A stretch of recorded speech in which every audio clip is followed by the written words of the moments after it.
नमस्कार दोस्तों, मेरा नाम है अंशुमन नायक और आप सभी का बहुत बहुत स्वागत है इंडियन डिफेंस न्यूज़ के डिफेंस टॉक सीरीज में, जहां पर हम रोज़ नए नए डिफेंस अपडेट्स के बारे में बात करते हैं। तो चलिए देर ना करते हुए आज की वीडियो शुरू करते हैं।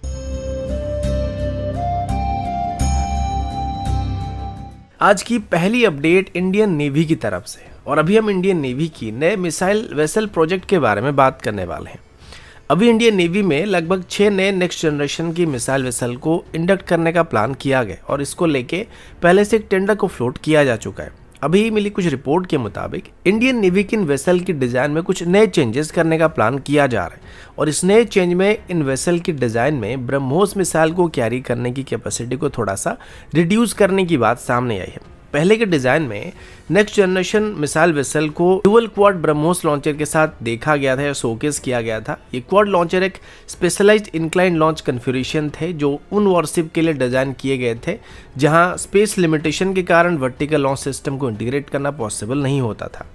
इस इंक्लाइन क्वाड लॉन्चर का यूज करते हुए पुराने डिजाइन में शिप में 8 ब्रह्मोस मिसाइल को कैरी करने का प्रोविजन रखा गया था, लेकिन नए डिजाइन के साथ अभी ब्रह्मोस मिसाइल की लॉन्चर की प्लेसमेंट और इसकी कैपेसिटी दोनों में काफी सारे चेंजेस किए जा रहे हैं। अब नेक्स्ट जनरेशन मिसाइल वेसल में ट्विन कैनिस्टर ब्रह्मोस लॉन्चर को एक इनक्लाइन कन्फिगरेशन के साथ देखा जा रहा है। सबसे बड़ा चेंज ये है कि लॉन्चर को पहले के डिजाइन के मुकाबले मेन मास्ट के पीछे से शिफ्ट करके मेन मास्ट के आगे के सामने इंस्टॉल किया जा रहा है। इस डिजाइन चॉइस का मेजर फोकस वेसल के इंटरनल लेआउट या फिर ऑपरेशनल एफिशिएंसी को बेहतर करने या फिर ऑप्टिमाइज करने के लिए किया जा सकता है।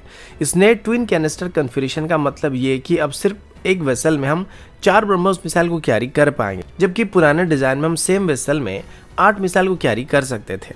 ये रिडक्शन फायर पावर के पर्सपेक्टिव में देखा जाए तो एक मेजर चेंज होने वाली है। हो सकता है ये चेंज वेट डिस्ट्रीब्यूशन या शिप के रोल के हिसाब से किया जा रहा है। अब सवाल ये उठता है कि नेक्स्ट जनरेशन मिसाइल वेसल का रिवाइज डिजाइन इंडियन नेवी की फ्लीट में किस रोल को टारगेट कर रहा है। क्वाड लॉन्चर का सेटअप ज़्यादा ऑफेंसिव कैपेबिलिटी प्रोवाइड करता है, लेकिन ट्विन कैनिस्टर कन्फिगरेशन शायद स्पेस ऑप्टिमाइजेशन और नए सेंसर सिस्टम या मल्टी मिशन कैपेबिलिटी को फोकस करके किया जा रहा है।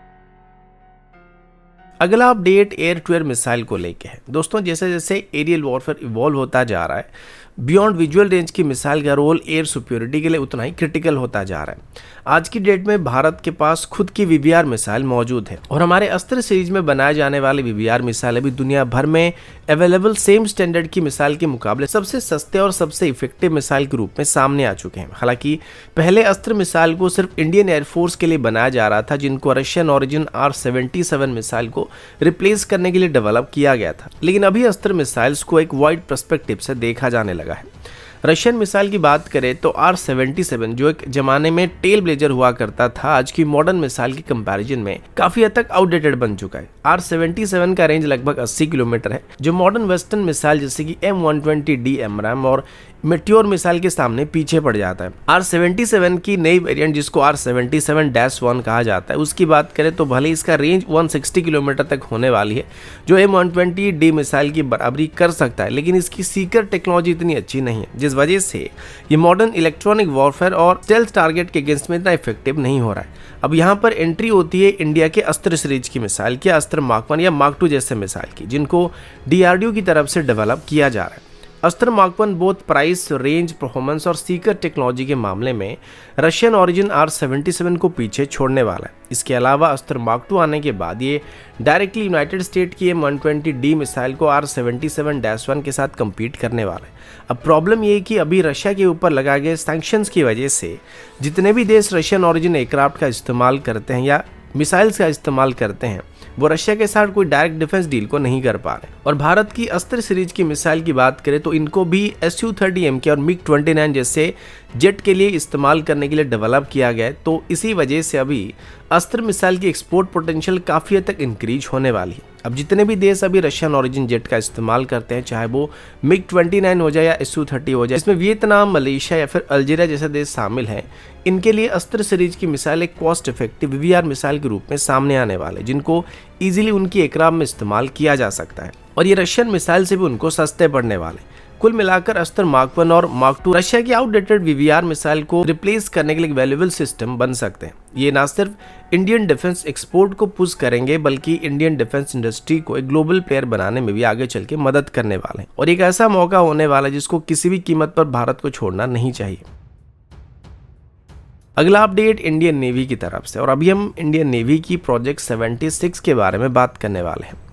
इंडियन नेवी के चीफ एडमिरल दिनेश त्रिपाठी ने ये बात कंफर्म किया कि प्रोजेक्ट 76 के अभी प्रिलिमिनरी स्टेज को स्टार्ट किया जा चुका है और ये भारत की सेल्फ रिलायंस की जर्नी में एक बहुत ही बड़ा कदम साबित होने वाला है। प्रोजेक्ट 76 का एम है कि नई जनरेशन की इंडिजिनस कन्वेंशनल सबमरीन को डेवलप किया जाए। ये सबमरीन प्रोजेक्ट 75 और 75I के एक्सपीरियंस और टेक्नोलॉजी एडवांसमेंट को बेस करके बनाया जाने वाला है। सोर्सेज के मुताबिक प्रोजेक्ट 76 का डिजाइन फेज पहले से स्टार्ट किया जा चुका है और इसका फाइनल ब्लूप्रिंट 2028 तक तैयार होने की उम्मीद किया जा रहा है।